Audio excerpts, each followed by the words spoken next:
Hello. Recently, Microsoft has introduced a new feature that is currently in public preview. It's the ability to send directly from Azure API Management into the Azure Service Bus. They have a new policy called Send Service Bus Message that allows you to do that. And this is a huge improvement, a big time saver, because currently you would have to write an Azure function or an Azure Logic app in order to accomplish this. So let's see how simple it is to set this up and get working by sending your messages directly into the Azure Service Bus. What you see here is the post that outlines this new policy and outlines, of course, that it is in public preview. Then it walks through here how to set this up and get this working.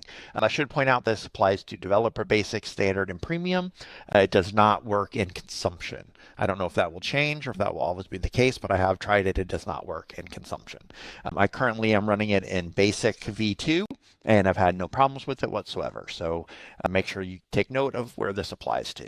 You can walk through here. It talks about how to set up the policy statement, what all these attributes mean. You can send it to a queue or a topic. You can also assign properties to it. So when messages come through APIM, you can tag them with your own custom properties.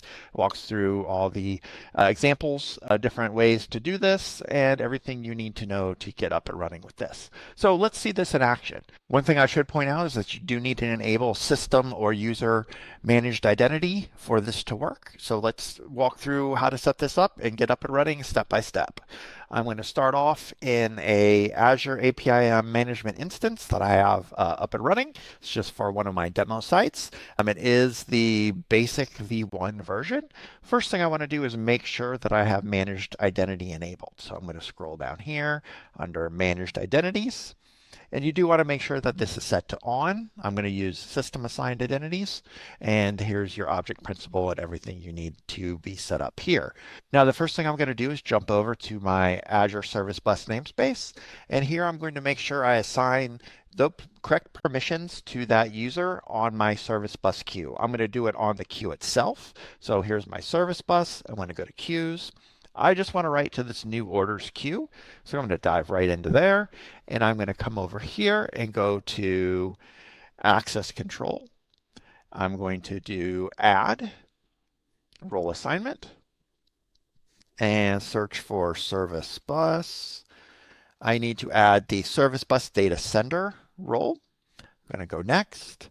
I'm going to do managed identity, select my members, come over here, look for API Management, select my Easy Frog instance that I'm working with, go next, and review and assign. And that'll take just a few moments. That's already added. So jump back over here. So that's all we need to do from a permissions perspective to get this running. So let's jump back up here and take a look at our APIs. And I'm going to create a new API, and this is going to be send to queue.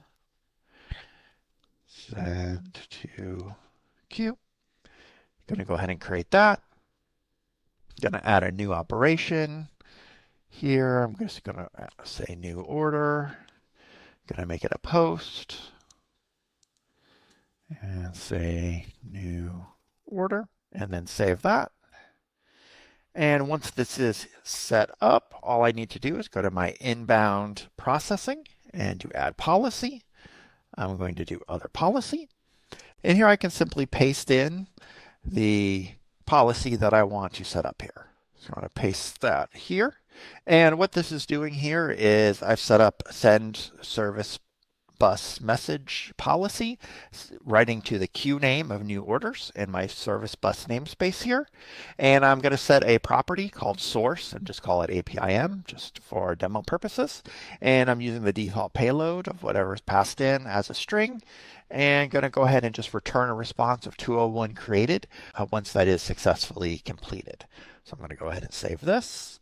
And now let's go ahead and grab the URL, and we'll just test this in Postman. I could test it here if I wanted. Just going to grab this URL. Let's jump over to Postman.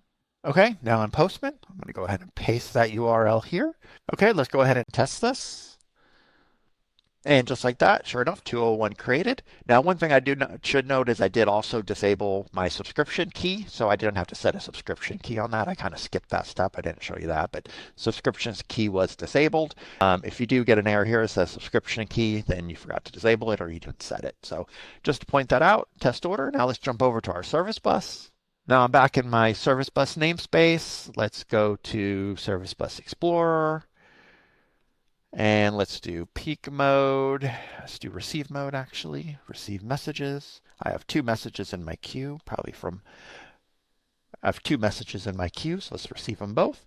And here's my test from right now, from Tuesday. We can take a look at that, and we can see our message properties. Sure enough, my custom property of source, APIM, was set there, and the message showed up just as we expect. Here's our message body, our test order. So this was just a quick intro and overview of how to use the new policy to send messages to the Azure Service Bus directly from Azure API Management. A super cool feature, definitely something I'm looking forward to using. If you like this content, don't forget to like and subscribe, and see you in the next video. Thank you.